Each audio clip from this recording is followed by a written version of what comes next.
Assalamualaikum warahmatullahi wabarakatuh. Yang saya hormati dari Kementerian Pendidikan, Prof. Nurul dan Pak Tanto beserta jajarannya, saya apresiasi bahwa kita alhamdulillah pada hari ini mendapatkan data yang detail sekali, ya, dan ini membantu kita semua untuk mencari solusi bersama. Namun demikian, saya harus sampaikan di sini Bapak Ibu sekalian bahwa permasalahan kita ini ya sebenarnya tidak perlu terjadi kalau perencanaannya matang. Jadi kalau ada kesalahan di lapangan hari ini, itu yang pertama sekali harus kita evaluasi adalah perencanaannya. Ya, kalau ada sesuatu program yang seharusnya kita menjadi berbahagia dan kita jadikan bahan kampanye, meskipun Partai Keadilan Sejahtera ini oposisi, kita kampanye juga nanti keberhasilan 1 juta guru itu. Apalagi yang dalam koalisi ini akan senang sekali kalau berhasil. Ini kan kebahagiaan kita semua. Tapi kalau kemudian menjadi masalah, saya sampaikan kepada Pak Menteri kemarin, ini anti klimaks. Sudah di statement 1 juta guru P3K akan diangkat di negeri ini, sudah bersinar-sinar wajahnya di daerah, penuh harapan. Lalu kemudian yang terjadi adalah ya tidak sesuai target. Seharusnya dimulai dari kita sama-sama memahami tata negara kita di era reformasi, di mana ada otonomi daerah. Jadi pemerintah pusat harus sadar bahwa sekarang ini di era reformasi pemerintah daerah mempunyai peran besar dalam proses bernegara ini, dalam implementasi program-program dari pusat. Seharusnya formasi guru ASN P3K yang diajukan daerah itu dilakukan di awal pada waktu perencanaan. Bukan di statement dulu 1 juta berdasarkan pembicaraan bahwa ini, jadi kelihatan bahwa kita ini NKRI. Kita punya rencana, kita ingin bahagiakan guru-guru kita, mencerdaskan kehidupan bangsa, kita paham tata negara, panggil kepala daerah, konsolidasi dulu dengan Menteri Keuangan, panggil juga kebutuhannya, DAU-nya harus berapa, dengan Kemendagri, dengan Menpan RP dikoordinasikan peraturan perundangan seperti apa, baru umumkan kita sekarang ini, baru tahap pertama 500 sesuai formasi yang diajukan oleh daerah. Kalau begitu kan klop, tidak akan ada masalah seperti ini. Kenapa masalah-masalah ini bisa terjadi? Karena tidak ada koordinasi, tidak saling menghargai antara pemerintah pusat dengan daerah.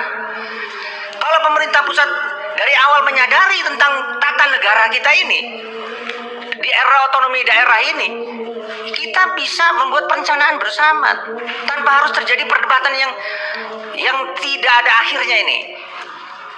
Saya ini merasa sebagai anggota DPR RI, ini rapat-rapat seperti ini seperti tidak diperlukan. Kita menghabis-habiskan waktu saja. Ya, kenapa kita membuat perencanaan yang seperti ini?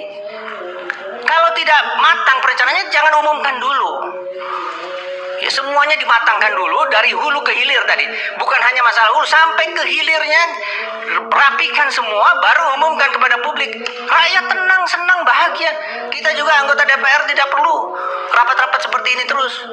Yang sayangnya lagi, yang saya lebih perih lagi adalah ini permasalahan kita dari guru honorer terdahulu sudah berperiode-periode, dan kita mengira dengan P3K ini akan menjadi solusi, ternyata tidak juga. Jadi ini harus ada semacam kesadaran kita bersama, ini perenungan kita bersama, karena di sini kita legislator, kita di sini membuat peraturan perundangan, kita membuat perencanaan bersama. Mari kita membuat perencanaan yang lebih baik ke depan. Ya, saya mohon maaf saya bicara seperti ini. Saya tidak mau bicara perintil-perintil, kalau saya bicara perintil-perintil juga banyak lagi. Di daerah itu panjang sekali, Bu. Sudah diumumkan lulus, lalu ada SK, habis ada SK ada pelantikan, habis ada pelantikan ada formasi, habis ada formasi nggak tahu kapan gajinya. Ini apa perencanaan kita semacam ini? Apa yang terjadi sebetulnya dengan negeri kita ini? Kenapa persoalan-persoalan teknis seperti ini harus dilakukan oleh aparatur birokrasi negara kita yang puluhan tahun? Kita sudah merdeka berapa puluh tahun, masih begini saja birokrasi kita. Apa kinerja kita? Bagaimana ini? Mohon maaf saya bicara, ini masalah menyangkut kemanusiaan. Sekarang sudah banyak orang menangis. karena ketidakjelasannya. Saya terharu, guru-guru kita itu sabar sekali. Sabar sekali. Mereka tidak protes, tidak melakukan gugatan hukum. Mereka menunggu saja, ya gimana baiknya. Kami nggak apa-apa. Saya dari tempat ke tempat, saya ketemu guru-guru. Iya, kami berdasarkan musyawarah kami tempatkan saja meskipun dia belum jelas formasinya. Ya kami gaji bersama-sama iuran supaya dia bisa dapat ongkos berjalan ke sekolah. Itu penyelesaian kekeluargaan di masyarakat. Masyarakat membantu negara, bukan negara yang membantu masyarakat. Jadi Bapak Ibu sekalian, saya mohon, ini cukup kita membuat perencanaan berbangsa, bernegara sesuai ketatanegaraan kita, Undang-Undang Dasar tahun 1945. Pahami bersama. Jangan sampai kita rapat di sini kita salahkan pemerintah daerah. Nanti kita datang ke daerah menyalahkan pemerintah pusat. Ini apa negara kita ini? Padahal uangnya ya itu aja. Kalau memang tidak ada uangnya, sampaikan sejak awal uangnya berapa, proporsinya itu yang kita akan umumkan untuk direkrut. Jangan berikan bunga-bunga pada rakyat yang tidak ada bunganya. Itu saja sebetulnya Bapak Ibu sekalian persoalan kita.